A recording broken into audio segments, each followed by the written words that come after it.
We're back at it again with more content from the positive publicity article from the Big 12 written by ESPN's Rittenberg. This time talking about the four new schools coming into the Big 12 and how they're backing up the words that they spoke at those introductory press conferences about being committed to elevating themselves in this new league. We're going to show you the tangible steps that they are taking to make that happen here in this video. Welcome into the channel. I am John Kurtz. Please do consider subscribing if you have not. Talk college football from a Big 12 slant all week here on this channel. 2 live shows Wednesday and Sunday throughout the week. Be sure to catch those. All right, so ESPN's Rittenberg did this article detailing the optimism in the Big 12, and a part of it focused on the 4 new schools coming into the league. He points out since 2007, all 4 programs ranked in the top 25 nationally in FBS wins, led by Cincinnati, who is 11th, BYU tied for 12th.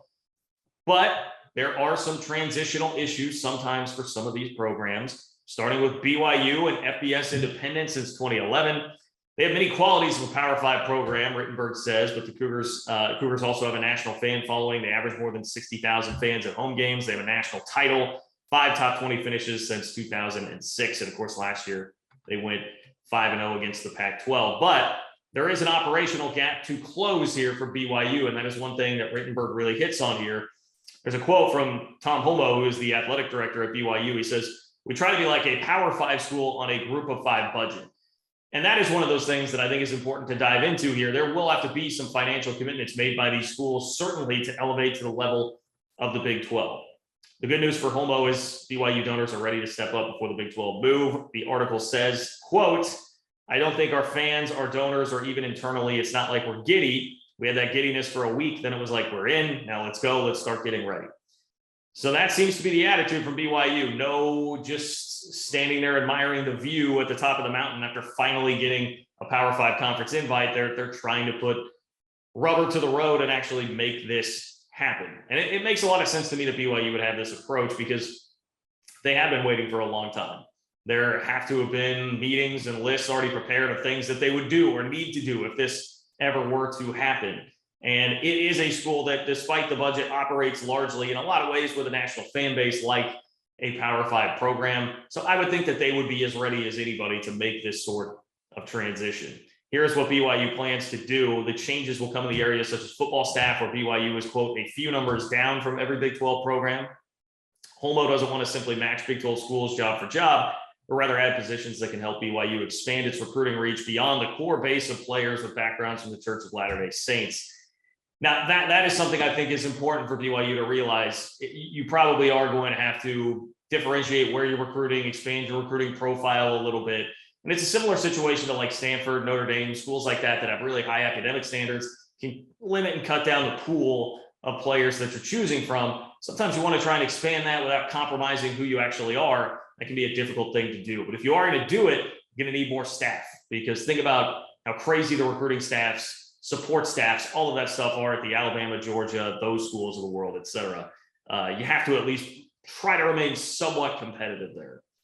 We move on to Houston here on the article from Rittenberg. It says Houston has Power 5 ready elements already in its program, starting at the top. Dana Holgorsen, the school's head coach, obviously left a Big 12 school, West Virginia, and came to Houston.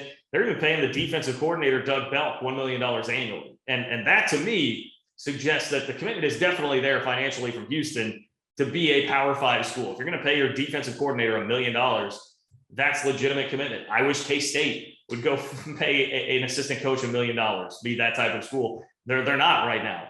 Oklahoma State just got this big coup. They got Derek Mason in, right? Former Vandy head coach, very respected defensive coordinator. He left Auburn. They're paying him 1.1. So Houston is right on target, right in line with that. Houston's athletic director said their contracts for naming rights, multimedia rights, and other areas all contained openers for renegotiation if the school changed conferences. So there will be some wiggle room there, potentially to pick up some new money and dollars as well for Houston. But the way Houston has been moving, not just from their athletics, but university-wide, tells me that they are definitely committed and all in to doing this. As far as UCF goes, they announced plans for a $50 million football campus that will allow athletes to live, eat, train, and study in the same area. And that was before they joined the Big 12. Then after the Big 12 news was announced, their AD parlayed some trips he took for the AAC events to tour athletic facilities at TCU and Baylor. So TCU and Baylor may help launch some things at UCF. It also helped them craft strategies for fundraising, facilities marketing, and other areas at UCF.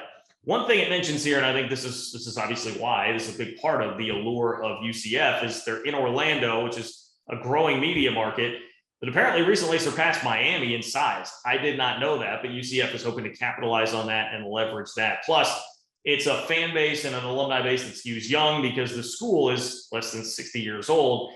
So they're very good with social media engagement. They were number 2 nationally in the country, actually, in social media engagement. So there's some different avenues there that UCF can try to pursue to raise money. And look, they're just fun. You know that they have a young fan base with the way that they raise hell on the internet.